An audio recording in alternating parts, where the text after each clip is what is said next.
열심과 열심이 만나면 바울 사도는 로마서에서 죄가 더한 곳에 은혜가 더하다고 했습니다. 아무리 죄가 커도 은혜를 이길 수 없습니다. 어둠이 깊어도 은혜의 태양을 막을 수 없습니다. 또한 역으로 생각해서 은혜가 더한 곳에 죄는 극성을 부리기 마련입니다. 은혜를 막지 못하면 은혜를 빼앗고 무용화시키려고 합니다. 은혜는 절대 빼앗을 수 없죠. 그러므로 받은 그 은혜를 무용화시키고 무력화시킵니다. 보통 기도가 끝난 뒤에 집에 돌아가면 부부싸움을 하는 경우가 왕왕 있습니다. 은혜를 빼앗는 마귀의 유혹이죠. 말씀의 은혜를 받고 화색 가득 세상에 나서면 기다렸다는 듯이 나의 깊은 분노와 짜증을 건드리는 비수가 날아옵니다. 그래서 그 화색이 순간 사색이 되어버리고 말죠. 죄는 은혜의 유지를 두고 보지 않습니다. 은혜 받음보다 더 중요한 것은 은혜의 유지입니다. 우리가 은혜를 받지 못했습니까? 다 은혜를 받은 인생입니다. 그럼에도 불구하고 과거의 굴레 속에 반복적으로 살아가는 이유가 무엇입니까? 그 은혜를 유지하지 못하기 때문입니다. 예전에 받은 은혜가 부족해서가 아니라, 예전에 받은 은혜가 결핍이 아니라, 예전에 받은 은혜는 우리의 인생 전체를 지배하고 우리 인생 전체를 풍성하게 하고도 남을 만한 은혜였는데, 그 은혜를 우리가 유지하지 못함으로 반복적인 굴레에서 벗어나지 못하는 것입니다. 출애굽한 이스라엘, 그들은 결핍 투성이었습니까? 아닙니다. 그들이 원망하기 직전까지, 불평하기 직전까지 그들은 온갖 은혜와 기적을 체험했습니다. 애굽에 10가지 재앙을 내릴 때에 이스라엘 민족은 그 재앙에 해당되지 않았습니다. 온갖 보화를 얻었습니다. 불기둥으로 군대를 막으시는 하나님을 체험했습니다. 그것도 모자라서 홍해가 갈라지는 지상 최대의 역사를 그들의 눈으로 목도했습니다. 그런데 잠시 그들은 먹거리가 부실하다고 불평하고 원망하는 모습을 보게 됩니다. 은혜가 없어서 불평하고 은혜가 없어서 원망했던 것이 아닙니다. 모든 원망을, 모든 은혜를 체험했음에도 불구하고 그들은 당장 눈앞에 보이는 작은 결핍 때문에 불평하고 불망하게 됩니다. 하나님의 기적은 망각하고 조금의 부족을 과장한 결과 얼마나 큰 기적이 있는지 나누지 않고 조금의 실수를 심각하게 여긴 결과 그들은 40년 방황이라고 하는 안타까운 삶을 겪고 말았습니다. 야고보서 5장 9절은 이스라엘의 이런 비극을 압축적으로 묘사하는 말씀이라고 여겨집니다. 야고보서 5장 9절은 이렇게 말씀합니다. 형제들아, 서로 원망하지 말라. 그리하여야 심판을 면하리라. 보라, 심판주가 문 밖에 계신다 라고 말씀하고 있습니다. 원망과 시비는 심판받을 거리라는 것입니다. 하나님께서 무엇을 심판합니까? 원망과 불평을 심판하십니다. 이스라엘 백성이 광야에서 무엇을 심판하셨습니까? 그들의 원망과 불평을 심판하셨습니다. 그리고 심판주가 문 밖에서 계십니다. 무슨 뜻입니까? 우리의 모든 불평과 원망을 다 듣고 보고 계신다. 그런 뜻 아니겠습니까? 그래서 민수기에도 하나님께서 들으시는 것 한 가지가 있으니 백성들의 불평과 원망을 들으셨다라고 말씀하시고 또 이렇게 말씀합니다. 내 귀에 들린 대로, 내 귀에 들린 대로 너희에게 말하라. 참 원망과 불평은 성격 같지만 사실 이 원망과 불평은 성격의 문제가 아니라 우리의 죄성의 문제이죠. 마귀가 우리의 은혜를 빼앗아가고 은혜를 유지하지 못하기 위해서 심어놓은 잡초요 가라지가 바로 원망과 불평임을 우리가 기억해야 될 줄 믿습니다. 제가 특세가 끝난 지 얼마 안 된 시점에서 이런 말씀을 드리는 이유를 눈치채셨을 것입니다.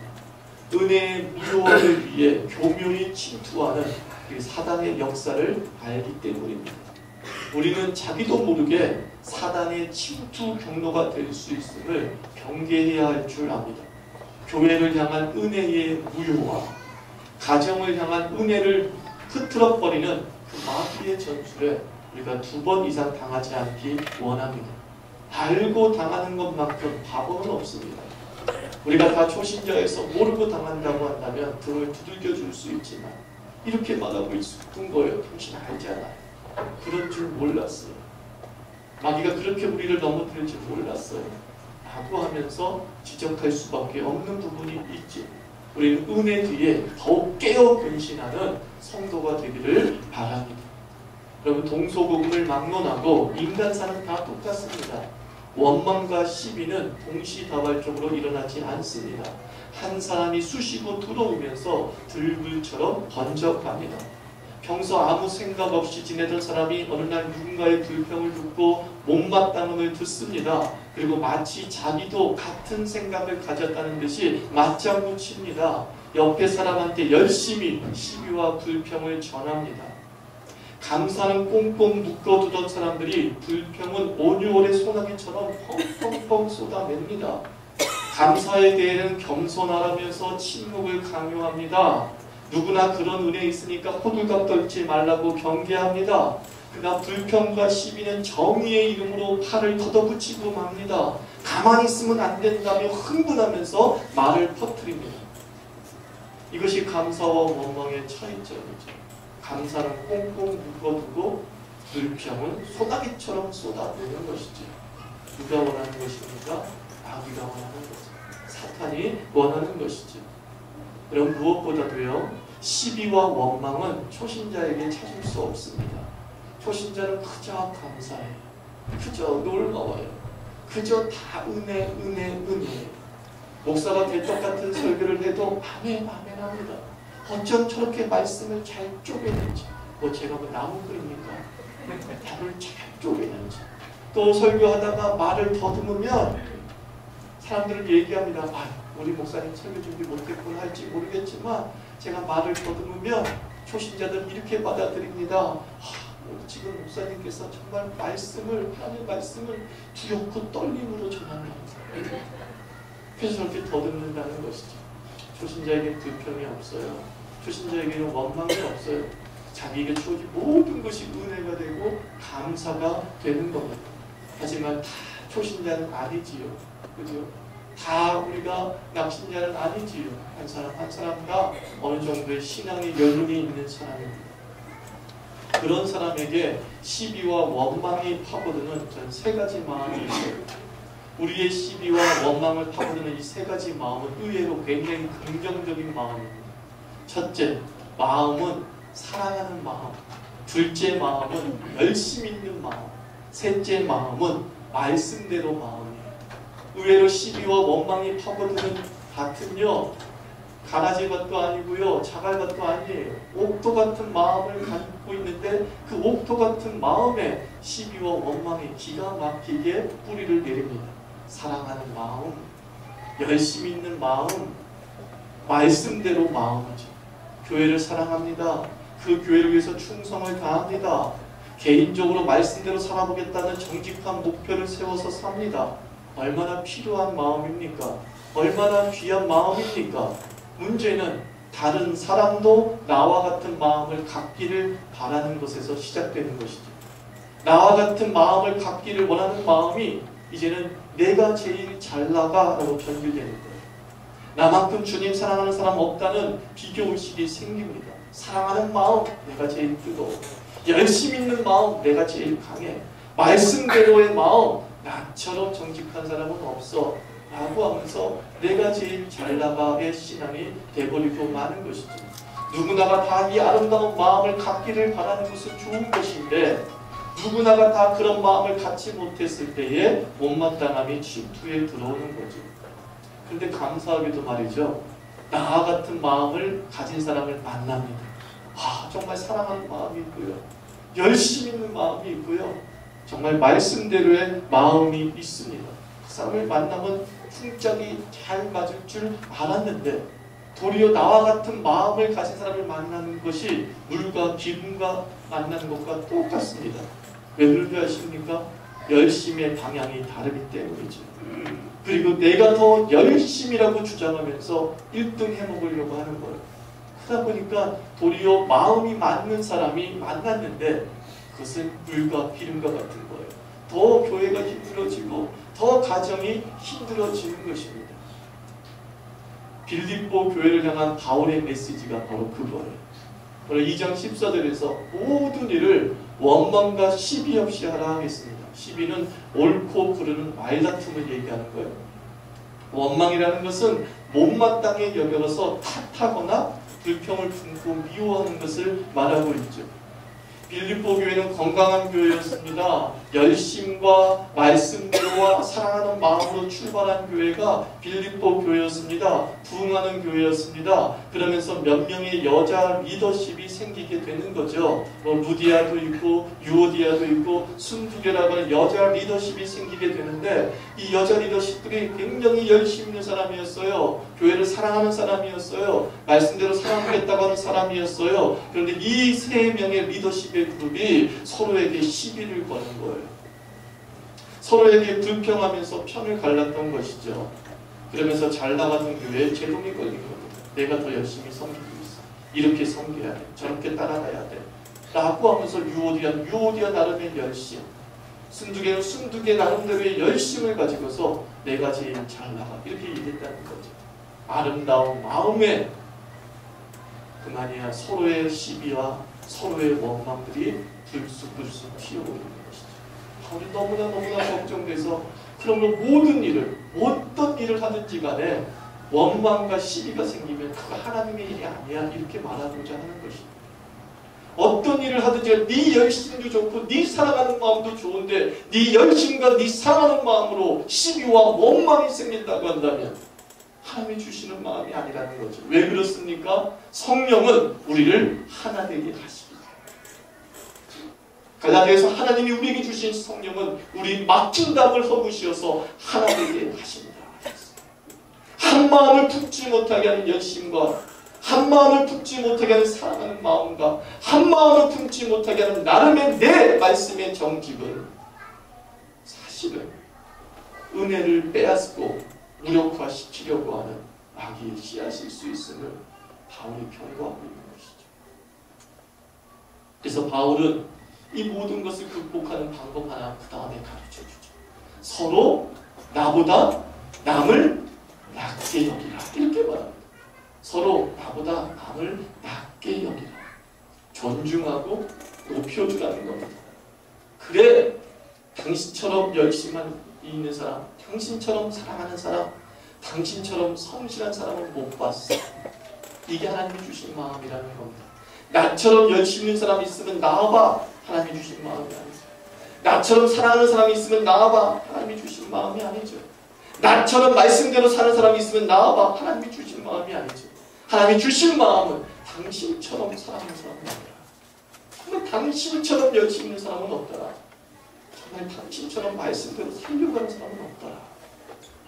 남을 더 낮게 여기고 존중하는 것에서부터 하나님의 은혜가 유지되고 지켜지는 줄 믿습니다.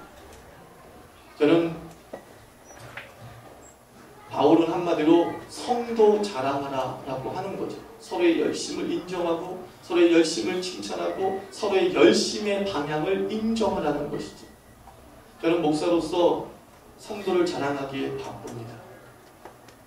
페북을 SNS를 접해보시는 분은 아시겠지만 저는 우리 교인들이 저에게 우리 교인들이 교회에서 열심히 살아가는 모습을 글로 써서 올립니다. 그들이 얼마나 기도를 잘하며 그들이 얼마나 베풀기를 좋아하며 그들이 얼마나 모여서 즐겁게 교제하기를 원하며 그런 것들을 제가 약간은 미화 가장을 통해서 글을 써놓습니다. 그러나 미화 가장이지 거짓말은 아니에요. 기도한 거 사실이고요. 나눈 거 사실이고요. 교제한 거 사실이고요. 페북에 댓글들이 달립니다. 좋다고. 자유교회 부럽다고. 정말 자유교회 성도 건강하다고. 그래서 그렇게 글을 올립니다. 부럽다는 글을 올립니다. 내심 속으로 많이 나쁜 목사는 이럴 겁니다. 니도 우리 교회 와봐. 얼마나 속쓰는 이렇게 하면은 교회가 성장하지 못하겠죠. 감사합니다. 네, 우리 교회는 그런 교회예요. 맞아요. 우리 교회는 그런 교회예요. 우리 성도는 그런 성도들이에요. 라고 하면서 저는 결코 부인하지 않습니다. 거기서부터 하나님의 은혜가 심어진 그 씨앗이 뿌리를 내리고 나무가 되고 거대한 거목이 돼서 열매 맺는 교회가 될 줄 믿습니다. 그런 단독 목회 경험이 쌓이면서 깨달은 점이 참 많은데요. 그 중에 하나가 뭐냐면 나름의 섬김입니다. 무슨 섬김이라고요? 나름의 섬김. 성도들 한 사람 한 사람을 보니까 나름 섬기고 있더라고요. 아, 저 사람도 열심히 섬기려는 마음이 있구나. 근데 그것이 단지 나름의 방식이었던 거더라고요. 나름의 섬김을 인정하지 못했을 때는 그저 못마땅한 것 뿐이죠. 내가 기준이 돼서 왜 이렇게 살지 못할까 할 때는 못마땅한 것 뿐이었죠.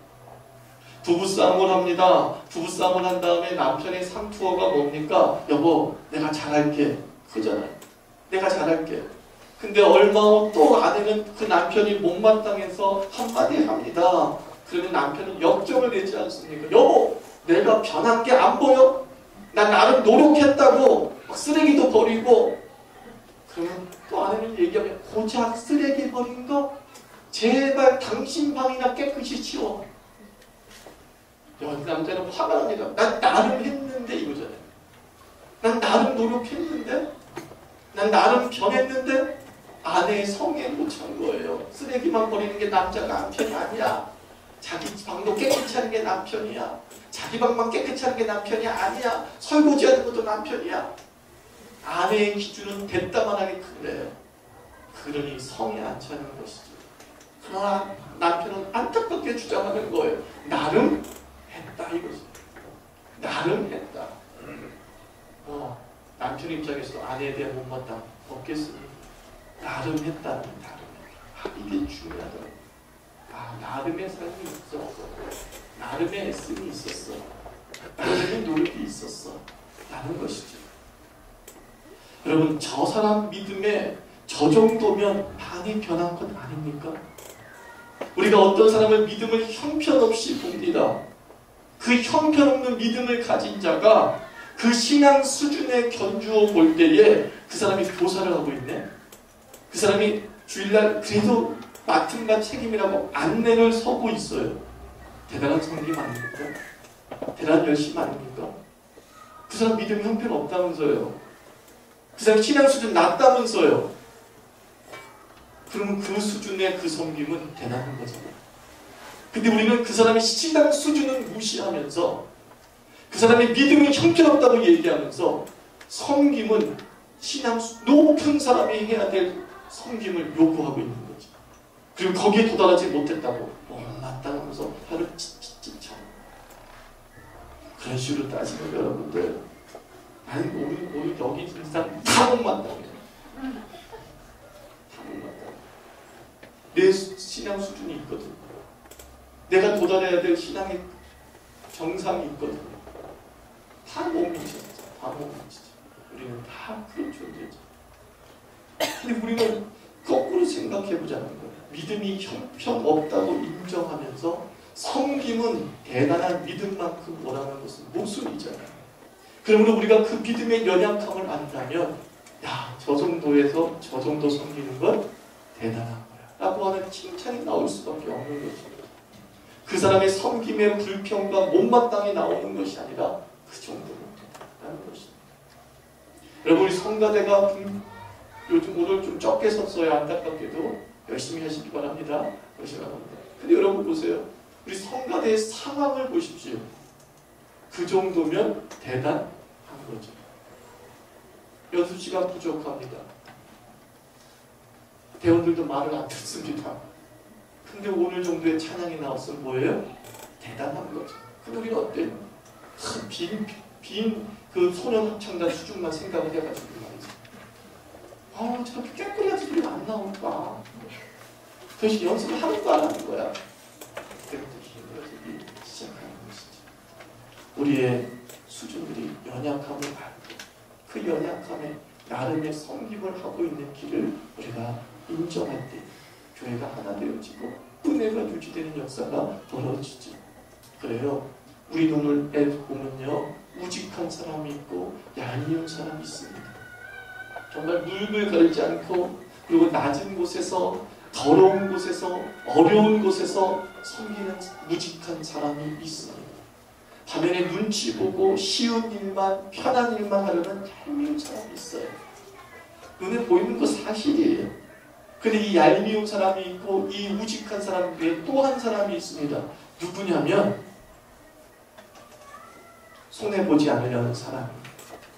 얄미운 사람처럼 되려는 사람이 있습니다. 아우 얄미워 그 사람. 그러면서 나도 이제 이렇게 무식하게 생기지 않을 거야. 너만 머리 있는 줄 알아? 나도 머리 있어. 그러면서 열심을 끌어버리는 사람이 있어요. 우직한 사람이 있고 얄미운 사람이 있고 손해보지 않으려는 사람이 있는 거죠.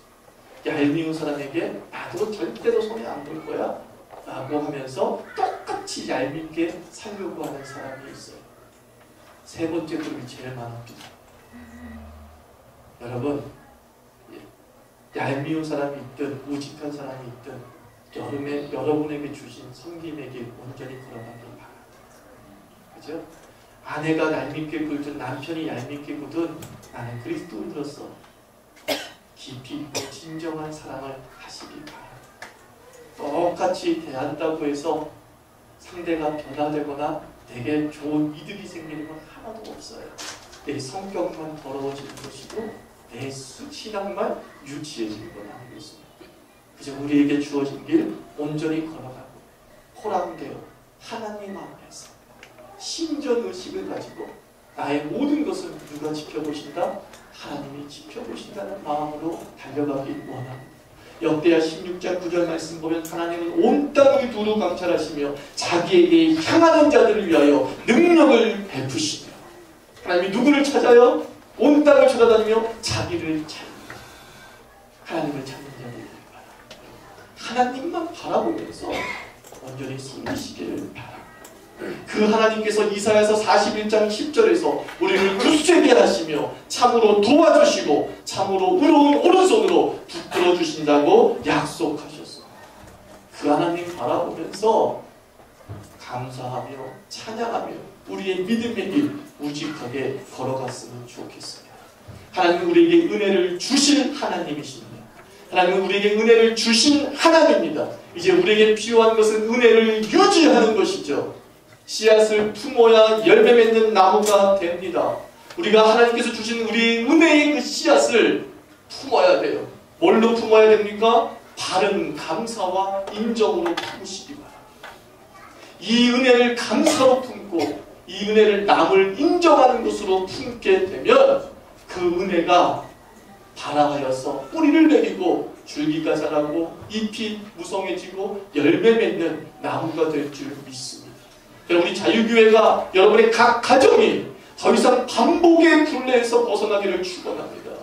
왜 옛것과 똑같은 삶을 계속 반복하고 기도 제목에 진보가 없는 것입니까? 은혜는 이미 풍성한데, 은혜는 우리의 모든 미래를 책임질 만큼 풍성한데 왜 오늘은 우리는 마치 은혜 받지 못한 것처럼 기도합니까? 빼앗겼기 때문이죠. 마귀에게 붙어놓은 전략에 빠졌기 때문이죠. 이제 더 이상 두 번 다시 바보처럼 마귀에게 당하지 않기를 축원합니다. 특세 이후 여러분의 삶에, 기도 이후 여러분의 삶에 그 은혜가 열매 맺기를 주의 이름으로 축원합니다. 기도합시다. 하나님 아버지, 열매 맺겠습니다. 마귀에게 당하지 않겠습니다. 이겨나가게 해주시고 감사와 인정으로 아버지 교회를 하나 되게 하고 가정을 하나 되게 하고 아버지 이 은혜의 씨앗이 나무가 되는 역사를 체험해 주시옵소서.